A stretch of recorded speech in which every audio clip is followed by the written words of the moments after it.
This is the all-new Community Connection. I'm your host, Jade Harrell, keeping you connected to our community.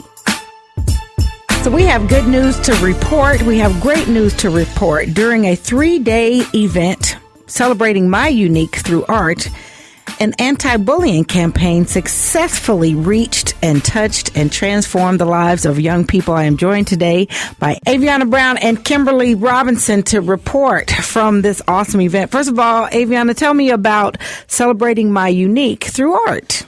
Okay, basically this is an anti-bullying campaign.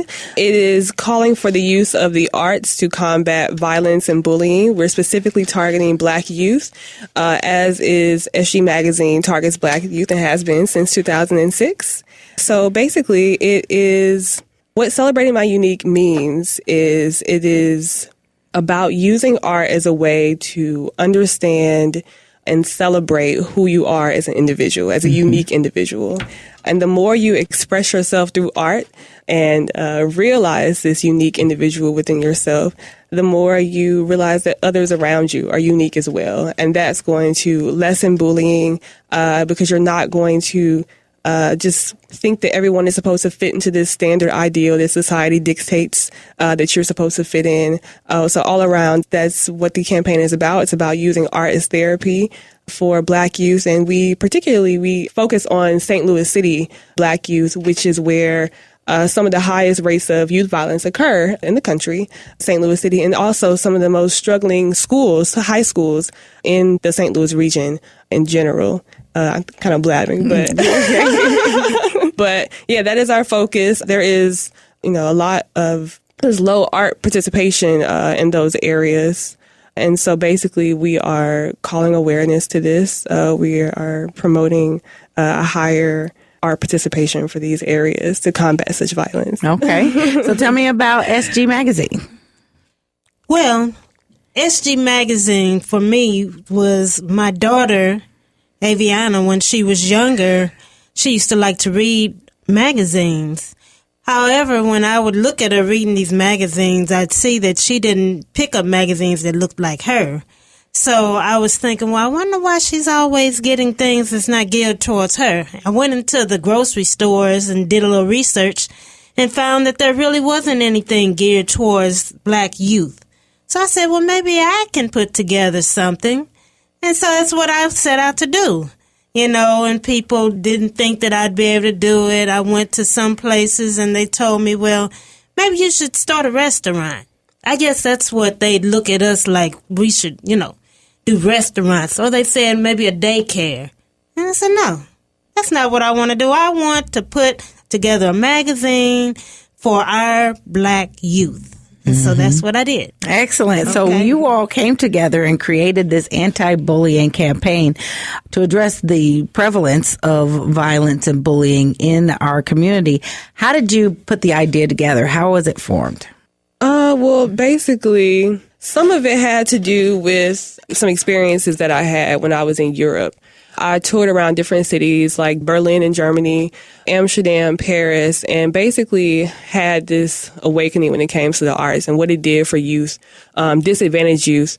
So what happened? What did you experience? So with regard to the film that we screened for free, Brooklyn, it was a film put together by community hip-hop artists, poets, film professionals from a disenfranchised community in Paris called Saint-Denis. It's mainly African and Arab immigrants. So basically the director reached out to community people to make the film.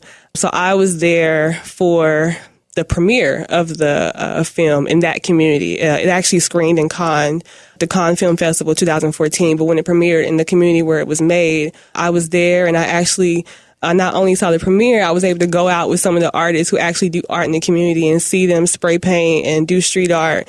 In Amsterdam and several other cities in Europe, they have legalized walls for kids to go out and spray paint.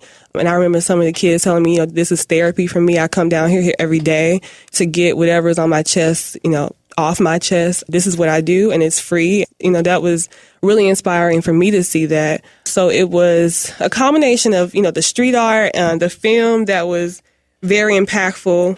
And I've since talk to the main character of the film, Brooklyn. KT Gorique is her rapper name. It's about a black female MC who runs away from Switzerland to Paris to be this hip hop star against all odds. She comes from poverty, young black female, overcomes her fear of stage fright and really just goes for it and just climbs to the top of success. When I saw the film, I said, I have to bring this back to St. Louis. I want to bring this back to St. Louis. I just have to, show youth this film. And also is a part of something we want to do with the magazine is, show black youth this globalized black experience and, showcase more black artists of the diaspora because a lot of us have the same stories. So that was kind of helped frame that. Sure. Also, I did a lot of research with just some studies that have been done in the area. The St. Louis Regional Task Force on Youth Violence, which was done about a couple of years ago, talked about how youth in St. Louis City, we ranked second in the country when it comes to youth killed by gun violence. And even though that was 2013, I know that the numbers still are rising for St. Louis. Cities like Baltimore and New Orleans, we're still kind of up there when the rest of the country, has kind of quieted down a little bit. Also, the Missouri Arts Council did a study on art education and how it makes a difference for students in Missouri. And it, basically their results showed that there was a considerable impact when there's a larger art participation for students, especially students of color. There is a dramatic decrease in behavioral issues, misconduct. There is a lessening of violence. So my thing is a lot of these black youth in St. Louis City, an overwhelming amount of them come from disadvantaged backgrounds. They're dealing with poverty. They're dealing with violence. There is environmental racism. There is the degradation of housing. There's all these things. And there's a lot of healing that needs to go on, basically. And so we are putting art on the table as a way of pushing that healing forward, basically. Well, studies show and research shows that art does have the capacity to bring about that healing. And you certainly heard firsthand from the young man overseas that it was therapy for him. I love the idea that they had a legal wall that they could go and express. And I wonder how that impacted their overall, as they say, a graffiti problem that, take some of the confines off of them and their minds and their creativity and imagine what they do. Now, it's interesting, though. You were overseas, so you have a global perspective. How has that made a difference being from St. Louis? How does that differ from those that have not been outside of the city, the region, the nation, for that matter? I think for one, it is my... And what were you doing over there anyway? How'd you get over there? Right. Your mama let you go over there across the ocean? I was on my soul searching tip for a little while. Find herself. But I think one of my number one things that I took away from it was my perception of Africans. I lived and ate with a lot of African families and kind of got their opinions on blacks in America and what vice did you versa. discover? Share with us. Basically that they consider us one of them. There is nothing but unity in their hearts, and they consider me their sister. That's how I was approached by both men and women. They have similar stories. They want similar things out of life. A lot of times their families have come over because there were civil wars or deep oppression from their home countries. So it was just really nothing but, just a huge family. And I can go back to Paris now and I can stay with, whoever. That's powerful because, they're subject to the same propaganda that most of the world is. Right. And that the images and the stories that are being told about African Americans and our state, our living, our culture are not positive. Right. So to hear that is very inspiring, and that you're able to bridge that and bring it back here. What made you come back to St. Louis to share? Why did you say, you could have said, hey, I'm in Paris, all is well. I found myself, my heritage, my people. What made you decide to come back? Well, I think for one, it was just time. Second of all, I love the hard work and dedication my mother has put into the magazine over the years. Since 2006, she has been doing this more so or less on her own. Mm-hmm. And I've experienced so much, and I've had such a long journey. And I think people have no idea what that journey really entails. But I think it was time for me to take all of that and put it into the magazine and push it forward, and not necessarily changing the foundation of what it has been built upon, but just taking some of my experiences, especially in regard to art, and instilling a sense of pride in Black youth. I think that's another issue with regard to, violence and oppression is representation. We are a lot of times put in a box as far as Black identity is concerned in the media and, television. So it's really time to create these self-controlled, honest images of who we are as a people, and it really starts at the core. Mm-hmm. So confidence, pushing entrepreneurship, all those things is what I wanted to, add to what my mom has already done. Mm-hmm. So, yeah. Well, way to go, Mom, with that. So it looks like it's working, you guys. So tell me about the success of the weekend event. Well, it went very well. The movie was inspirational. I had never really sat down and watched a movie that I had to read the words before. And but it was still interesting to watch it. And, you could see where they were starting off and then where they took it to and how they were inspired by their art, And then with the Sumner event that we had, and all the kids were just so excited about the speaker that we had, which was Tracy Berry. Mm-hmm. And then we had the host, Maurice Hamilton. He did a very good job.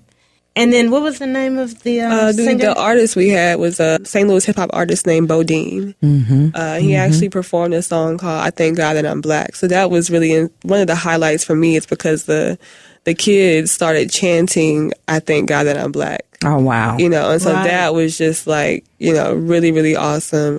Tracy Berry, who she mentioned, did a speech about, I define me. So they had the kids saying, I define me. And it was just really wonderful. Well, it sounds very powerful. What do you feel like the children came away with?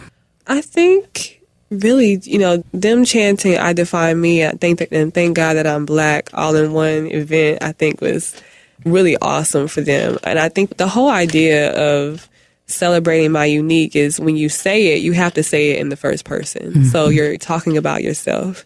So I think that they loved it. They were very excited. We will, measure their reception of the event through surveys that we're going to submit to the school to see, how it impacted them. Is there another one in the works? We hope to, in the future to take it to more schools, actually. Okay. We do. Yeah, so we're working do it like out. a school tour. That'd be great. That'd be great. And what about the magazine? What's next for the magazine? Of course, with the magazine, we want to have more of an art focus because that's a lot of what kids respond to.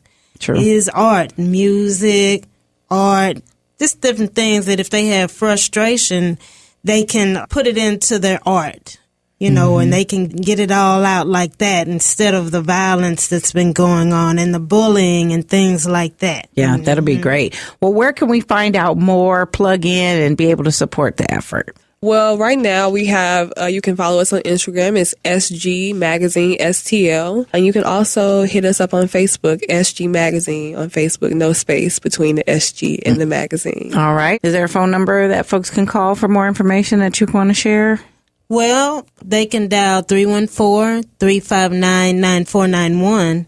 And they can also, if they would like to get a subscription to the magazine, they can email it SGMag, that's MAG, 8@gmail.com. All right, SGMag8@gmail.com. Thank you both very much for being here and sharing that good news that we need to hear. Welcomed, widely received, and so thankful for the effort that you put forth for our youth right here. Aviana Brown and Kimberly Robinson, thank you so much. Thank you so much. All right.